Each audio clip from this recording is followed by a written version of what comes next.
My hope is we can continue to collaborate, private and public sectors, to deliver a clean, innovative, safe and competitive industry. I hope that this event provides a meaningful opportunity to deepen understanding and exchange ideas. Hydrogen is not only solution but play a very important role to achieve the carbon neutrality. As a country, we need to lock in behind the policy approach, get behind it. Come together in those clusters, make use of those synergies. The question is not whether it will become the next global energy forum, it's just a matter of when.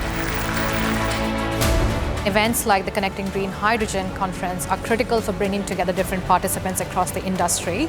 It's a space where suppliers can connect with potential customers and some major international participants as well. We're talking about the world changing its approach to energy. We have to have international markets, and that's why it is very valuable to have big events like this which bring together people from all around the world. If this is the biggest undertaking in our generation, surely it should be the single biggest focus of this generation. We're very well positioned to play a really critical role here. It's fostering that collaboration with industry. Yeah, I'm very excited by the next year. It's going to be very busy, things are moving. And we all have to be up for it. We have to. There's no choice. We've got to do it, and it will be something that I hope that we can all feel that we've done a reasonably good job at it for future generations.